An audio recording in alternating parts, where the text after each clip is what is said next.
The Crop Consultant Conference is the #1 annual event for California's crop advisors, pest control consultants, and certified applicators. California Ag starts with you, and we're proud to support your work. We're giving back to the professionals who keep our ag industry thriving. If you're a WRCCA, PAPA, or CAPCA member, you qualify for an exclusive $50 discount on registration. Sign up now to start earning early access CEUs with new expert-led sessions unlocking every month. Then join us in Visalia on September 24th to 25th, 2025 for 2 days of education, innovation, and industry connection. This is your chance to save. Register this month at myaglife.com/CCC using your association's code. California Ag starts with you, your field, your future, your conference.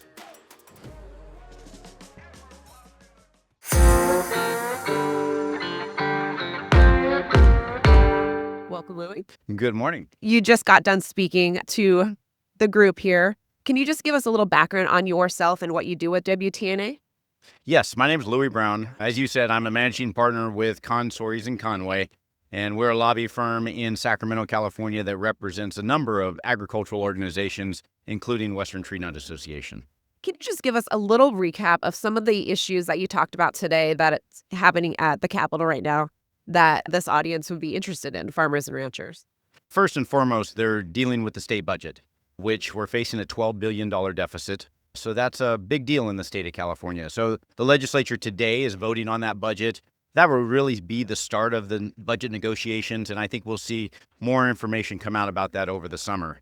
But we're also dealing with legislation, and there are some bills that impact agriculture. A couple that I spoke to the group about today is AB 1264, dealing with ultra-processed foods. It's a well-intentioned bill looking to improve school meals for school children, but its unintended consequences is that it would actually include tree nuts as an ultra-processed food. And so we're really working with the legislature to try to amend that bill so that California ag products don't get this label.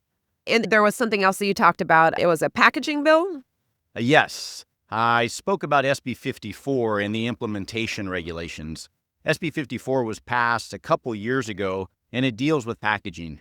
And now CalRecycle has just released a draft set of regulations. And the reason I made a point about this is that I think a lot of people hear packaging, and a grower or a huller or a processor don't think that they'll be impacted by it.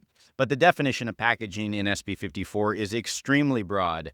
And really, anyone who uses shrink wrap to hold items on a pallet, that is considered packaging under SB 54. And so there are a number of requirements that are going to come with the implementation of that regulation that people need to pay attention to. It seems like there's a lot of hidden things in these bills a lot of the times, which is probably a big part of your job to go in and make sure that the fine print is put in front of the right people's eyes so that they don't vote on it necessarily. That's exactly right. We read every piece of legislation that's introduced, and we follow those bills throughout the process to try to ensure the best we can that our agricultural clients are protected.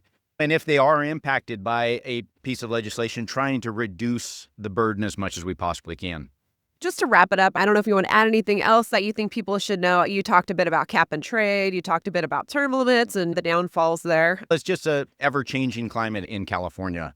And whether people like it or not, state government's a part of their life in legislation or regulation. What I think is important is that growers and processors and people in the industry need to get involved. They need to get involved with Western Tree Nut Association or any other commodity group or trade group that will represent their interests in Sacramento. We need a voice.